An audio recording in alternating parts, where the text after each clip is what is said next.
to Book 101 Review. Book 101 is all about the books that I read for the last 40 years. And today I have my special guest. She's the CEO of KLM Marketing and Management and the author of the upcoming book, Do What You Love and Outsource Everything Else. None other than Miss Kelly Lorenzen. Hi. Welcome, Miss Kelly. And can you please introduce more about yourself that I missed? Sure. I'm Kelly Lorenzen. I own KLM Consulting, Marketing, and Management. We are business owners who duplicate business owners. So, at some point in the business owner's journey, they say, "Oh my gosh, if I could just duplicate myself," whether that's needing extra hands, another brain. So, we're outsourced C suite project managers and a whole full service marketing team to support small and family owned businesses so they don't have to hire in house full time employees. Miss Kelly Lorenzen. Thank you so much for sharing your knowledge and wisdom to the world. Hoping for more and more empowering books and business to come. So tell us, let's talk about do what you love and outsource everything else. What is all about?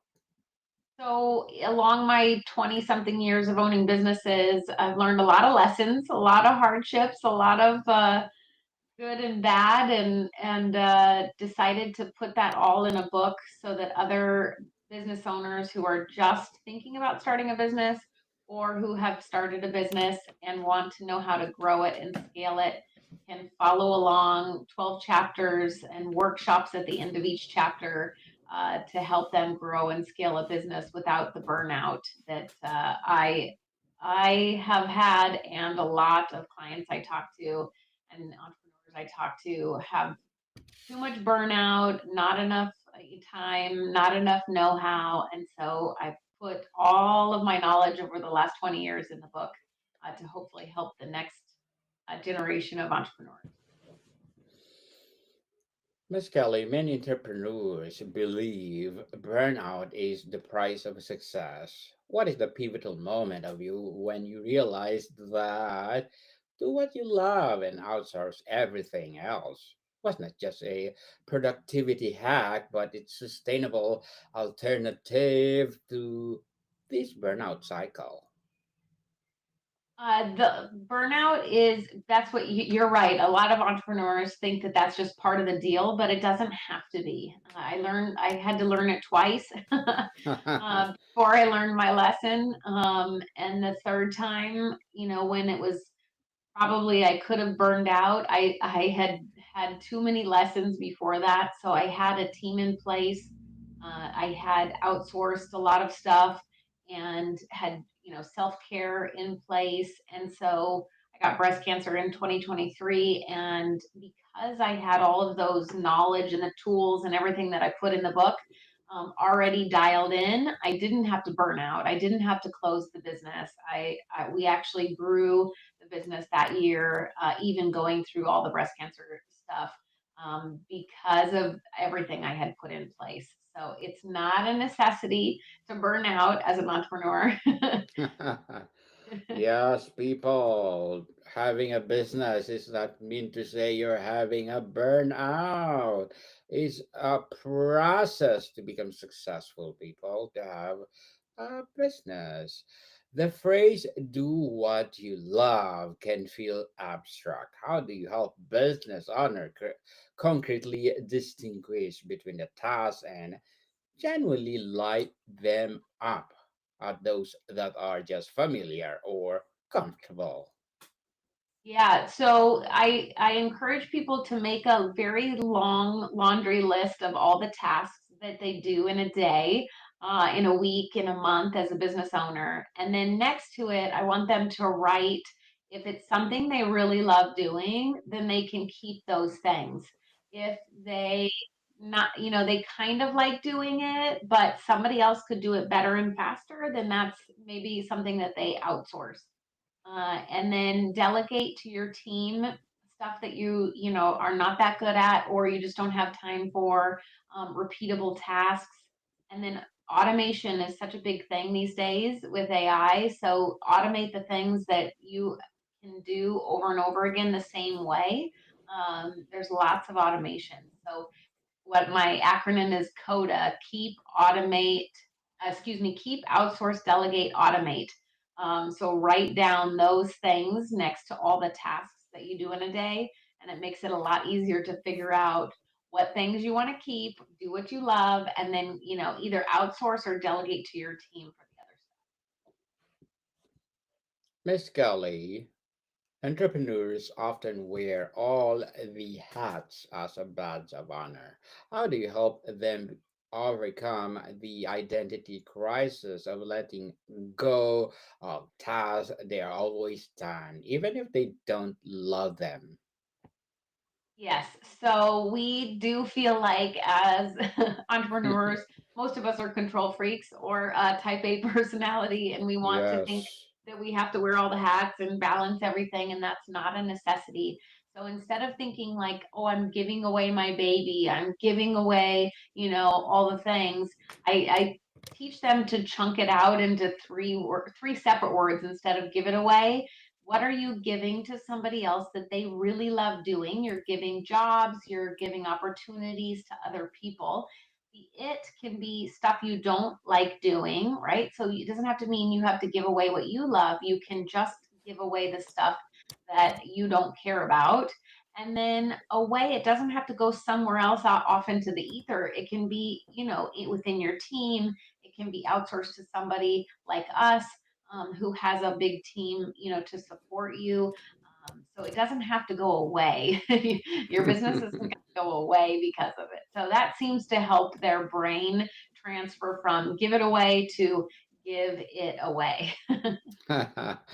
Give it away. And Miss Kelly, from a purely business perspective, what is the tangible return on investment when a leader focuses only on their zone of genius? Is it visible in innovation, company culture, or the bottom line?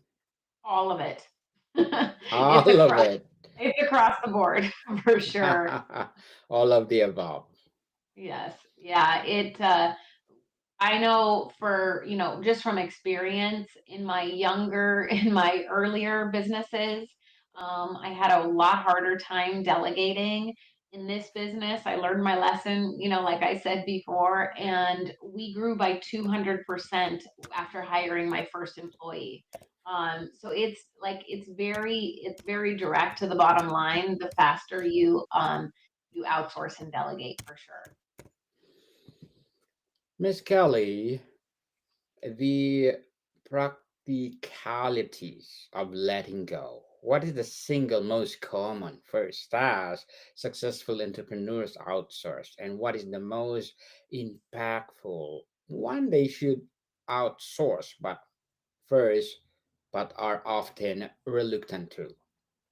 QuickBooks, doing their own accounting. True.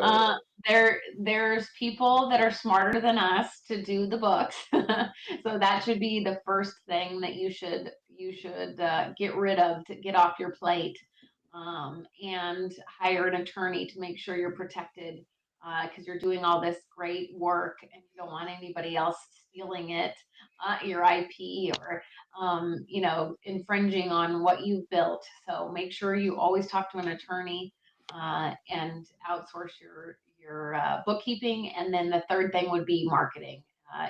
Most business owners are not good at marketing. Yes, true. Many fear that outsourcing is more work than it's worth. Training, managing, correcting. What is your framework for calculating the true long term time cost of not delegating a task? So we look at what it takes for the amount of time it takes for you to do each of those tasks. And some of my clients says, "Oh, it only takes me 5 minutes," or that task takes me 2 hours. But somebody else taking it off your plate allows you for bigger picture thinking. It allows for you to have more time to grow your business as opposed to working on all the small little tasks.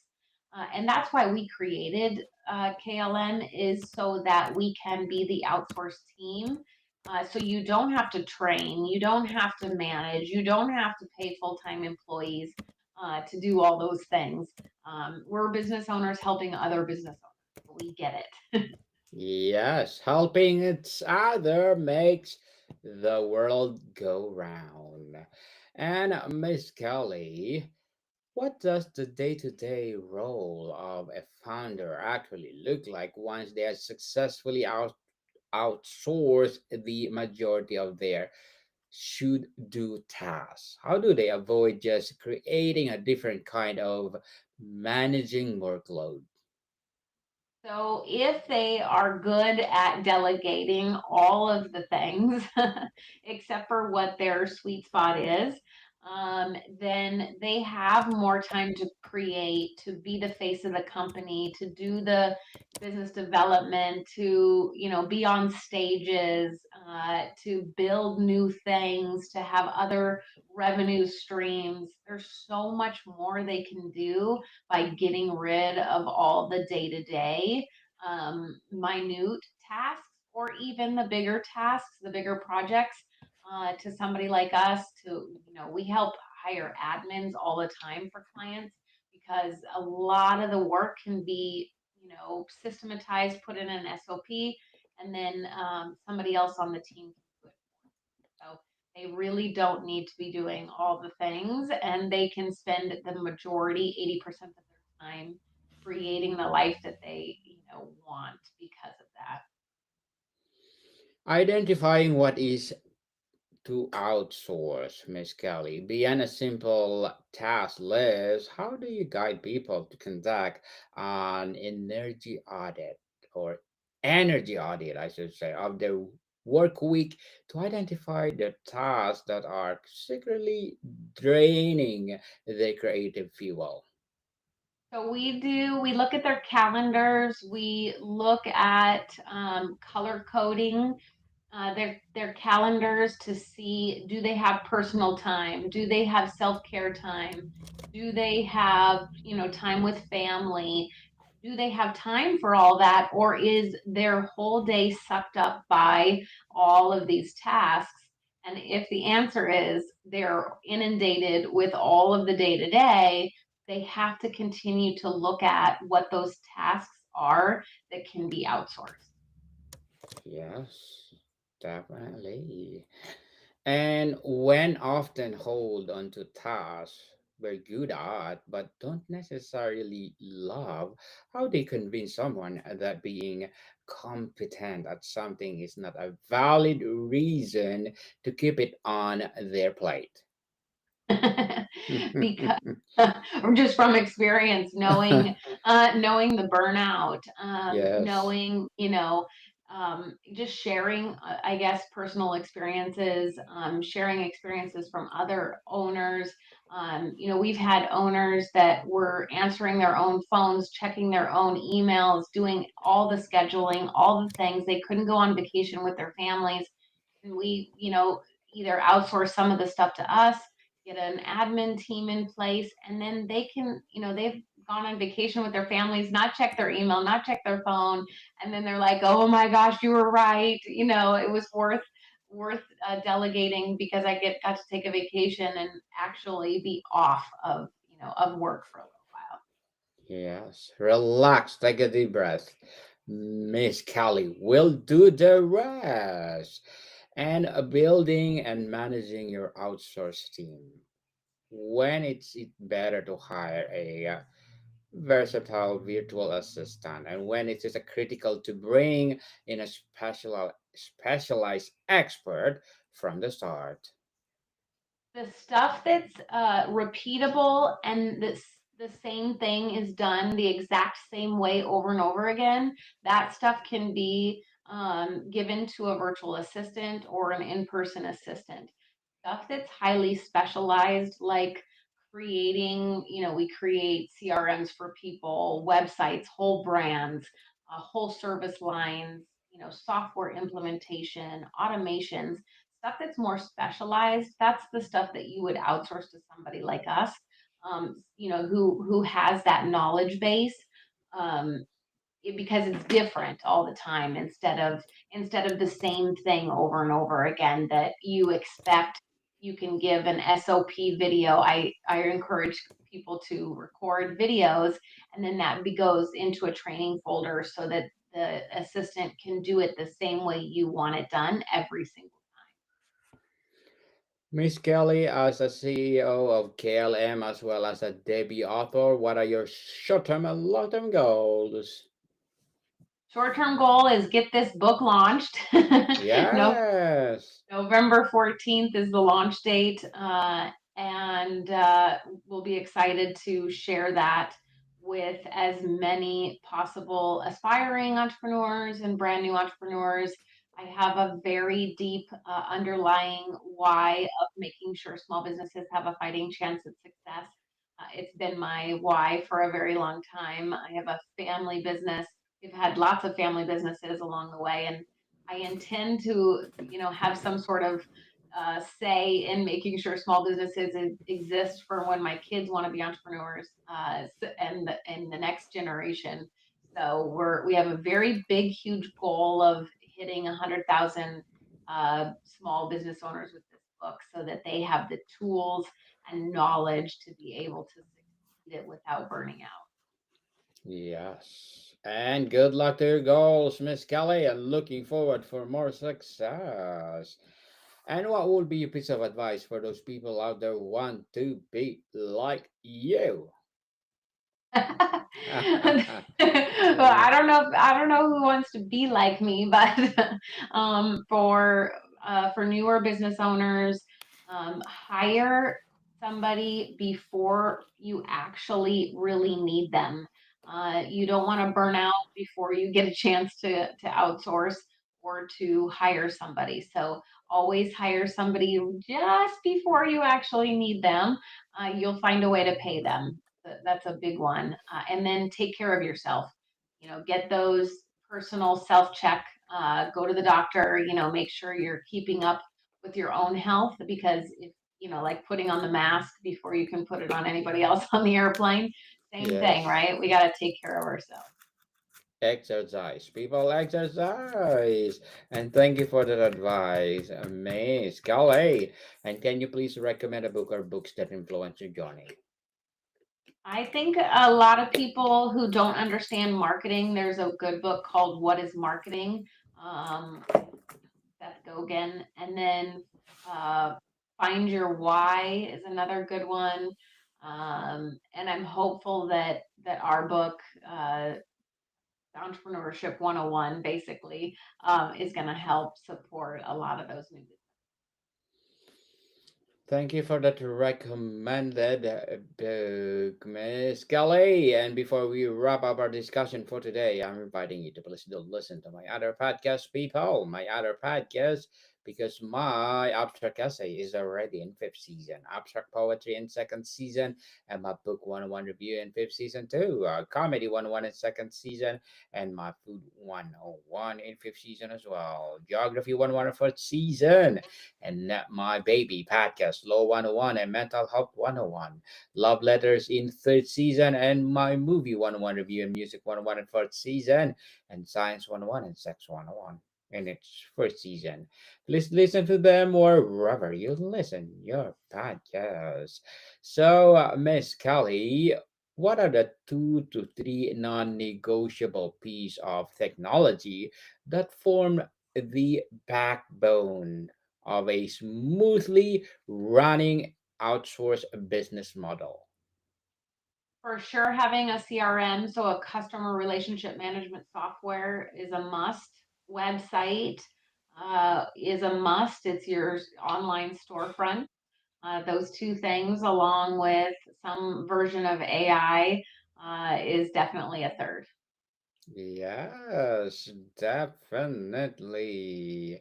And how do you elevate fears about data security and trusting an internal person with the sensitive parts of the business? How do you trust them? Yes. I think you do a lot of vetting, a lot of asking, asking a lot of questions when we do hire Yes. when we hire people for clients. We put them through a lot of hoops. We do background checks, and we do several interviews, and lots of stuff to make sure that they're vetted before we hire somebody. But eventually, and getting recommendations and referrals from other people for sure. How does embracing this model change a leader's personal life, relationships, and overall well being? Can you share a story of a client whose life was transformed beyond their business metrics? I think a lot of them get time back to be able to have that time with their family, go on vacation, um, take care of themselves. So it's, more than just are you making more money? It's, are you enjoying your life? Are you taking time off? Are you getting a vacation? Are some good metrics for sure. Lastly, Miss Kelly, is the end goal of this philosophy to create a business that utterly dependent on you for its unique vision, but operational without you? What does the freedom ultimately enable a person to do? They can do anything. They can create another business. They can retire. They can go on vacation. Yes. There's a lot of, they can read all day. There's a lot of Yeah. stuff you can do when you have the freedom, when you've outsourced and delegated the majority of your tasks. Yes, Miss Kelly Lorenzen, CEO of KLM Marketing and Management, and the author of the upcoming book, Do What You Love and Outsource Everything Else. Thank you so much for sharing your knowledge and wisdom to the world. So, can you please invite our listeners to support your advocacy, your business, and of course, your upcoming book? Yes, duplicatemyself.com, duplicatemyselfklm.com are our website links. And Do What You Love and Outsource Everything Else. Entrepreneurship 101, Start, Grow, and Scale Without Burning Out is coming. It'll be available everywhere you can buy a book, uh, publishing through the Manhattan Book Group. So we're excited. Yes, people, let's support Miss Kelly Lorenzen because if you support her, for sure, more and more empowering business to come, more and more empowering books to come. So, Miss Kelly, thank you so much for your time. Thank you so much for having me. More to come, people. See you soon.